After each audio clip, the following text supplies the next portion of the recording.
welcome home, Bao Bao. And on that note, we come to the end of this edition of Asia Today. I'm Wang Mama in Beijing. Thanks for watching. See you next time.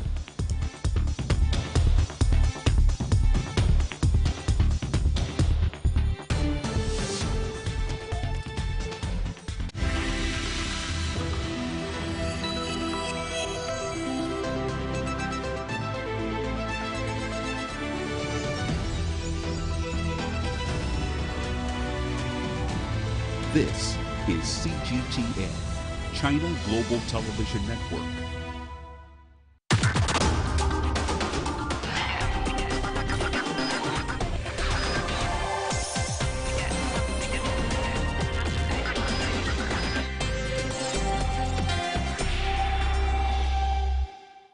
President Xi paid his first state visit to Chile last year, meeting with his counterpart Michelle Bachelet. But are China and Chile now poised to take their trade relations to a higher level? As one of 4 small but open economy founders of the TPP agreement, why did Chile invite China to join this regional trade pact? Other countries have indicated some interest in joining the TPP, and I would certainly encourage China to consider the agreement and the opportunities that may be presented for the agreement with 11 countries without the United States at this stage. With US President Donald Trump officially pulling the US out of the TPP, this Asia-Pacific regional agreement, which took years of negotiations, is now facing collapse. Many members like Australia and New Zealand are encouraging China's involvement to save the deal. Will China accept that offer? As an important member of the RCEP and FTAAP trade agreements, why should China seek to join the TPP? Is it for economic or diplomatic reasons? While Trump implemented an entry ban which caused a lot of resentment across the world, China continued to advocate for globalization and free trade. Why such a difference between quote-unquote America first and China's inclusive policy? Is China ready to take the leadership role in global governance? The issue is whether China is ready. Do you think TPP without the United States will be a very good opportunity for the PRC this time around? Well, I will say the following. Nature abhors a vacuum, and if the United States retreats from regional integration in the Asia-Pacific, somebody has to take that role, somebody has to occupy that space. And it seems to me that China is a natural candidate for it. And sitting next to you is Harry Wang. What do you think of the opportunity? Well, I think it's really a good opportunity because in March in Chile, they're going to have 11 countries of TPP to discuss the aftermath of Donald Trump pulling out the U.S. out of TPP. So the country has invited, like Chile, Australia, and New Zealand and other countries invited China to join these TPP country meetings. I think it's a good opportunity for China to join TPP at this time because TPP is already a matured, upgraded trade agreement, particularly involved with service trade, with investment, where China now is playing a lot of role there. China service industry will account 60% by the end of a 35 years plan. And also China going global. Now there's more investment related, more service related, more IPR related.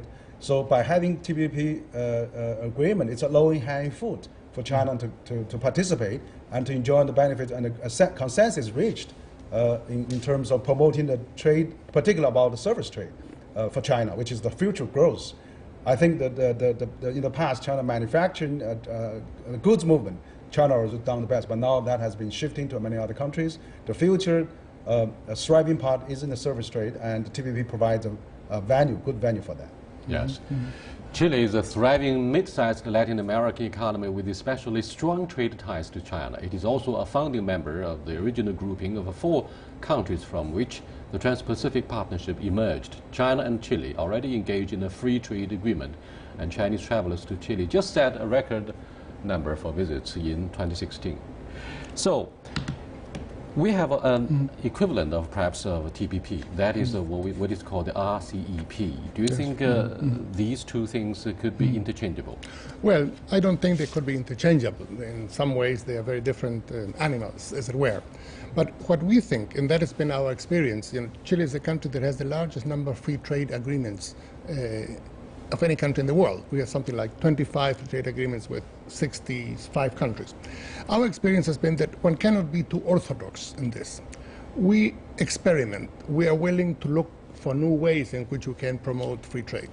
And the idea behind this seminar in Viña del Mar on March 14 and 15 is to get the ball rolling, to get a discussion of what do we do to keep pushing forward the idea of free trade in the Asia-Pacific and regional integration in the Asia-Pacific, which is the most dynamic region in the world.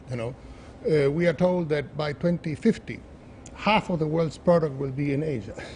So for us in Latin America, it's very important to connect with what is happening here. Already, for Chile, half of our exports go to Asia, 1/4 go to China. And so what is happening here is very important for us. And we must keep looking for new ways we can further liberalize trade across the Pacific in services, as you quite rightly said, and in goods. Our experience is that free trade is a bit like riding a bicycle. If you stop, you fall. So you must keep pushing for new ways, because it's a competitive world out there, and you need new mechanisms to move forward. And again, it seems to me that both China and Chile have been such significant beneficiaries of globalization that it behooves them to join hands and continue to push for this in the current very difficult international climate that we're going through. But do you think China is increasingly divided between the idea of joining TPP or going ahead with RCEP? After all, signatories of TPP have started the negotiations for at least 1 decade, and if South Korea and China were to be invited and join the TPP, it means negotiations could be restarted, because after all, the conditions that China attaches to the TPP would be a lot more different.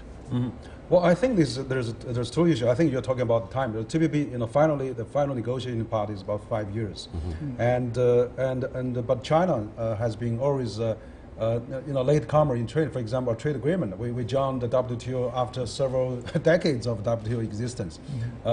Right now, actually, it's not a bad timing, because the TPP hasn't been finalized yet. It's already signed among the countries, but now with the U.S. pulling out, there's a lot of readjustment. If China comes in, could be maybe there are a few rounds of negotiations and like that. But it's a good opportunity, because it's as the ambassador said, it's representing the most dynamic, most active trading regions in the world. Of course, RCEP is also important, but RCEP is more than TPP. It's about 16 countries. It's have 5 or 6 ASEAN +1, +2, +6. A lot of mechanisms involved, and it also involves India and other countries. And it's just started for a few years. It's still quite a long way to reach agreement, consensus yet. So even though a lot of progress has been made, but also on the other hand, RCEP is mainly a lower version of TPP, because it's dealing with mostly on the trade issues, whereas TPP mostly dealing on the service trade.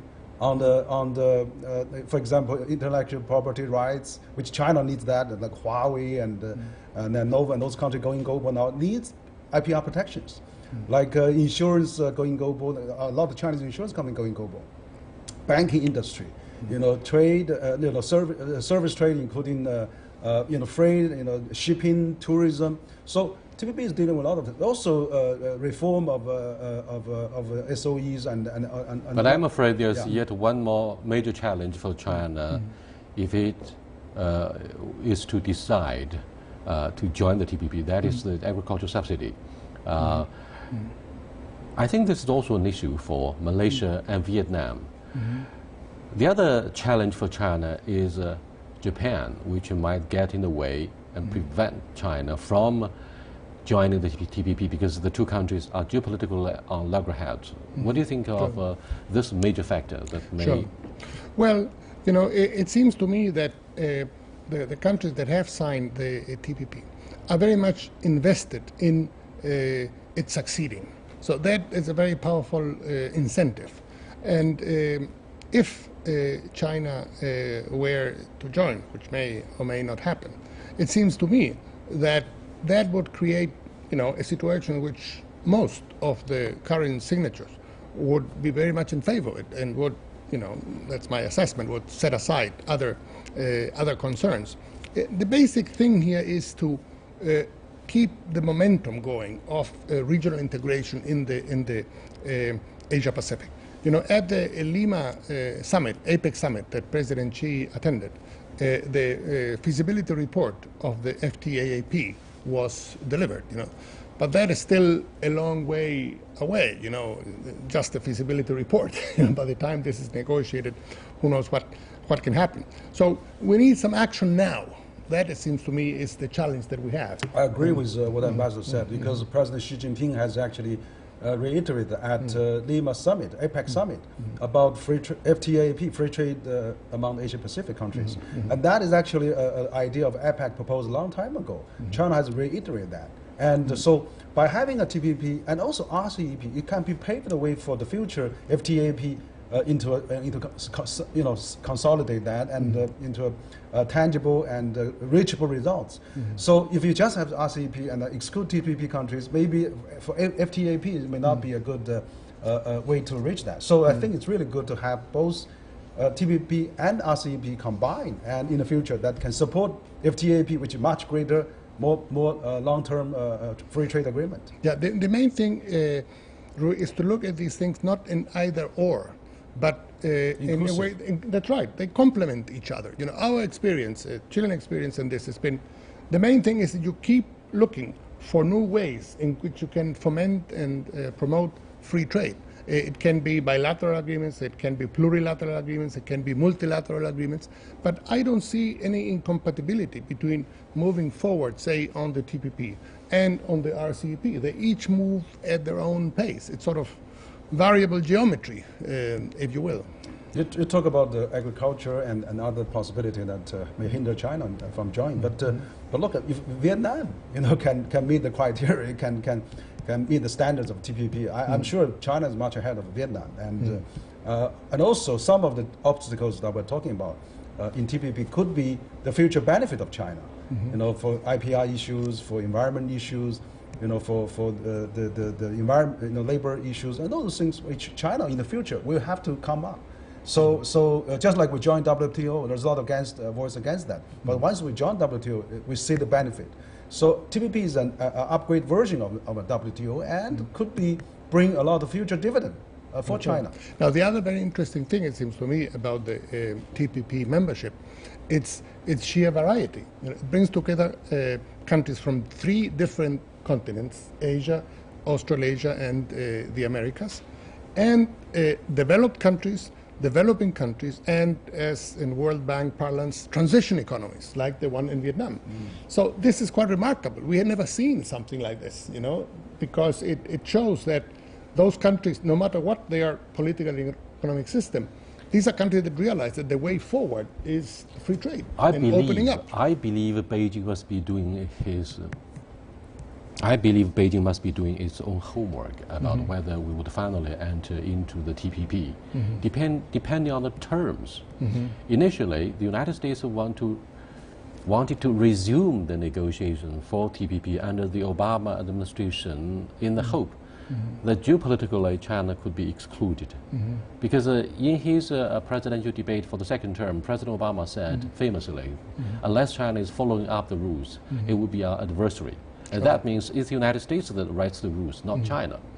So in a rule-based world, China is barred from, having more dividends of the multilateral trade regime, TPP being one example. Do you think the terms which were written by Japan and the United States would benefit China?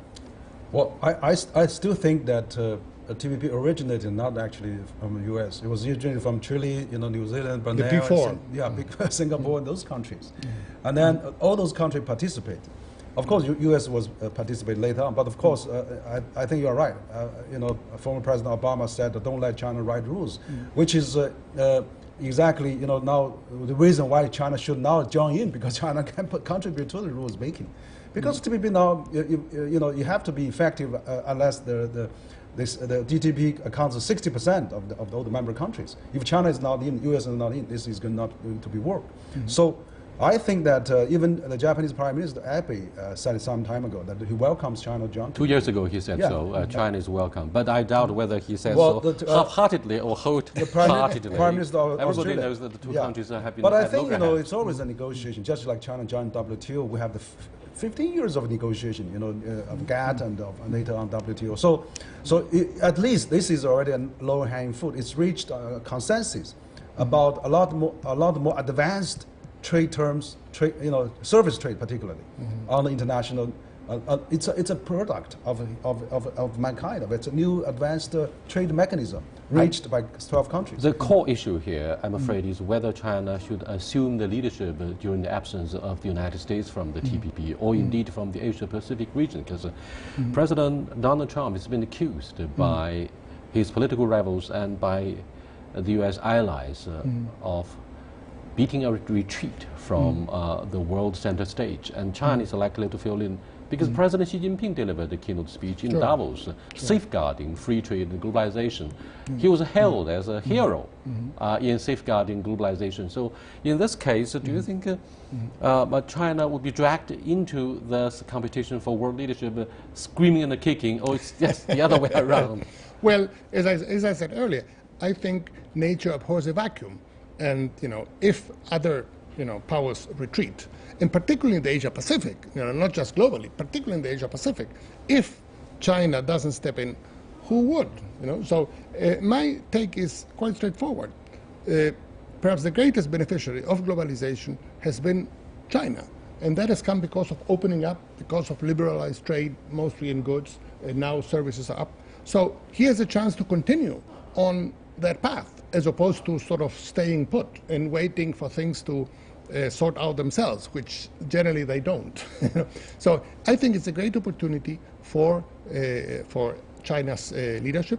In Latin America, many countries have very strong, as you said, trading relationships with China. We are invested in growth in China. We all benefit from it and have so for the past 15 years. So it's very much a win-win situation, and we must, it seems to me, grab it with both hands.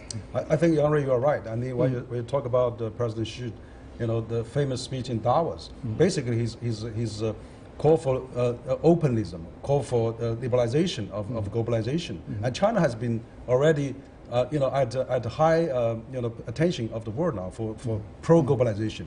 I think President Xi already made a call during his the Lima summit of APEC that he calls for the building of FTAP. So now we have a building block of TPP and RCEP, both a product of free trade of the Asian Pacific countries. So if we are going to build FTAP, why can't we combine and have the TPP and RCEP? Now the TPP is going to collapse. U.S. is abandoning it.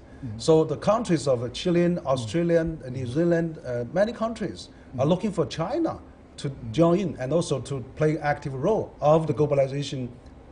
You may call it leadership or may call it support. So if President Xi already said at Davos that we are go for globalization, we'll help, we'll support globalization, we're going to back up globalization. Here's the chance. Here's the opportunity.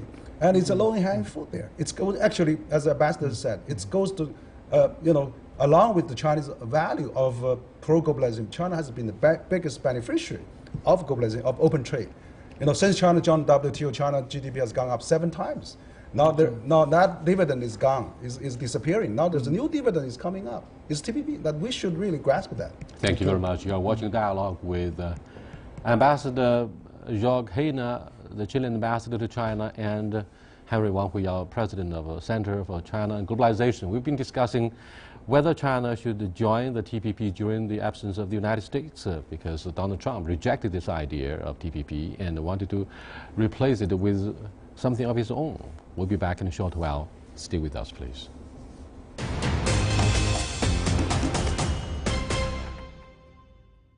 CGTN shows you more, providing a fresh global voice you can trust. And a different look at the world you won't find anywhere else.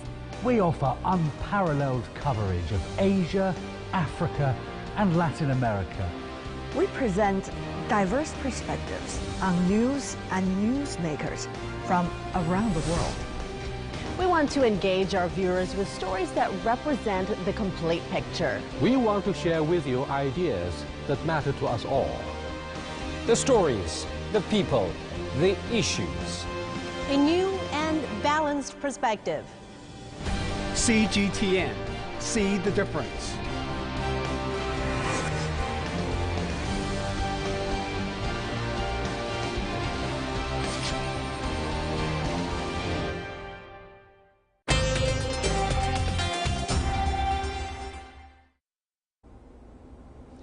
To discuss China-Chile relations and China possibly joining the TPP, we've been discussing whether China would aspire to live up to the expectations of all the signatories. I'm here joined by Jorg Heine, Chilean ambassador to China, and Harry Wang Huiyao, president of Center for China and Globalization. The issue is whether, as part of the Maritime Silk Road, China-Chilean relationship would contribute enormously. It's not just about the idea of TPP. No, of course. Well, I've been proposing for some time now that a submarine internet fiber optic cable be built from China to Chile. It's a way of connecting Asia and South America. There's nothing of the sort, although there are many cables across the Atlantic. And that's the sort of thing, it seems to me, we need to do if we want to get into the age of the data revolution that we are living in. You know, right now, connectivity is a lot slower than it should be. So I think it's a great idea. It is true, Marco Polo did not reach all the way to South America. But that does not mean that in today's digital age, we cannot provide for alternatives to that. But Roy, let me point out something else, following up on what we discussed earlier. These things must be set into a broader context. You know? And if we look at the world trade in goods, basically it has been going down as a share of the global product. You know? And this is also true for trade between China and Latin America, which went up like this for 13 years, up until 2013. And then it flattened, and now it has been going down in the past few years. So we need new drivers. We need a new impetus. We cannot just leave things as they are, you know, as I said earlier, to take care of themselves.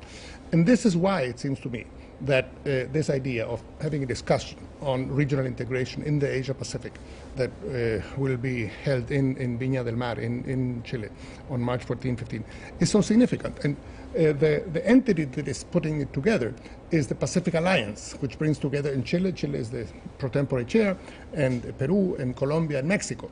And these are countries that are among the most forward-looking and more open and particularly keen to develop further ties with Asia. So there are all sorts of reasons why this comes at the right moment, and it seems to me it offers a great opportunity for China to take it up.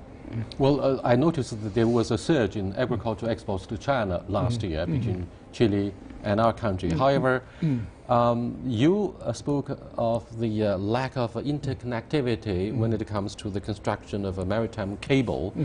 What about direct flights? I mean, if you, last year, number of Chinese travelers did increase by 49%. That's a lot. Sure. However, I believe a lack of direct flights between our two countries may have prevented more potentially rich Chinese travelers with deep pockets from traveling to a country. What do you think of this obstacle? No, you're quite right. I mean, one must distinguish, often people don't do this, distinguish between direct flights, which means one plane that gets from one place to the other, and non-stop, which means it doesn't stop anywhere. You know, I think non-stop is a bit difficult given the distance. But how many hours? It would be 18, 19 hours. You know, 18 hours across the Pacific Ocean between our two countries. That's a lot. Ironically, I'm told it's not so much a technical issue. Planes can do that. Yeah. But it's a question of the flight personnel and all sorts of things that in people, whether they would want to spend 19 hours in a plane. But you are quite right. And that is something we are working on. I think what we need is Chinese airlines flying to Chile, and you know, if we get that, I think we could increase considerably. What about your visa policy? Well, we have made some progress. Right now, Chinese passport holders, if they have a U.S. visa or Canadian visa, don't need visas to go to Chile. They can just get on a plane.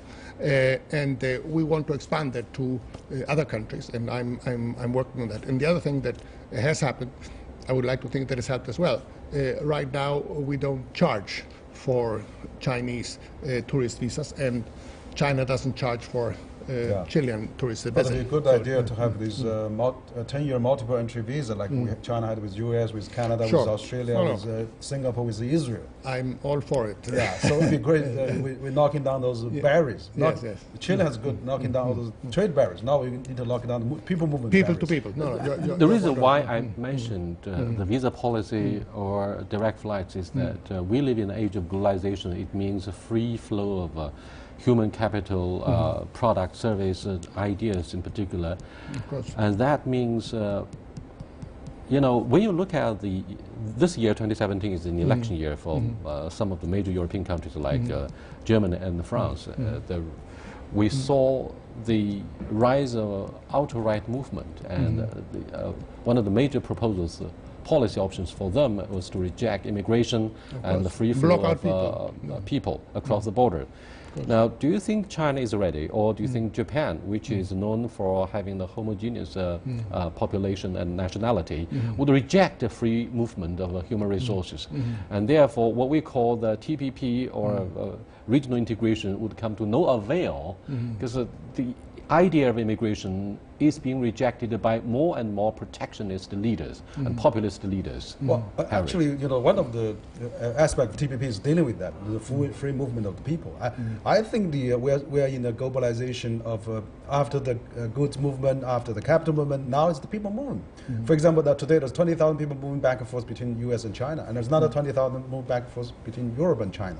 So in the future, when people losing relaxing the visas, relaxing the requirement, so when people move, there's more people to immigrant, more people like China now. Recently we see Chinese government have announced quite a few new measures to relax on the green card, to have a new version of green card to attract more people. And China's green card people holder last year tripled the year before. So I think that is also the trend, and then that's why TPP can help that as well. So I think Chile and China... Or, gentlemen, we may look at the issue from an entirely different perspective, because very much like the subject matter of the just concluded Munich Security Conference highlighted, we live in a post-West, post-order, post-truth world, and therefore... A post-Western world. Yeah, post-Western world, or post-West. Therefore, we do our trade and we look at globalization on our own terms, not on the US terms or European terms. Sure. No, you're quite right. And it's funny you should mention this, because it's something I've been saying for some time, which is the following. A year ago, everybody said that the BRICS were passé, that the time was over. You know? Now, they've come back with a vengeance, you know. China is at center stage, India is growing at very high rates, and these are the two key countries in the BRICS, obviously, and the BRICS summit will be held here in China, in Xiamen, in September. The emerging economies are back. Why? Because in Europe and in North America, there's been this retreat from globalization. So emerging economies are now, are now holding center stage. Now, obviously, once you hold center stage, you must perform, because if you hold center stage and you don't perform, there is a problem. You know, so that is the challenge, it seems to me. I think there's expectation from those Pacific countries that you know, looking for China to play some active role there, and China is in the globalization boat, and then can take some active role there. I think that is also in China's interest, because China benefit from that globalization. So like Chinese foreign minister said, anything, you know, good for the globalization, for the facility of trade, facility transparency of trade, China is for it. So if TPP have a play role like that, we should be able to grab that and, you know, helping those countries of Asia Pacific, but also helping China itself. That's right. And going back to your question of people movement, you know, as I said before, we are now moving into the age of data. They say data is the new gold. You know, this is what matters in the knowledge economy and in the knowledge society. Now, if that is the case, obviously the role of people, of professionals, of scientists, of technologists becomes absolutely central. And you need to, if that is the big asset you have, well, you might as well take care of it handle it properly, facilitate things. You cannot have a situation in which companies can't have top-notch professionals brought into the country because of all sorts of restrictions, because you're hampering your own growth and your own development. Thank you very much. I think we have benefited a lot from this enlightening discussion about the globalization and what China can do in the absence of the United States from the idea of global trade. I'll see you next time. Until then, goodbye.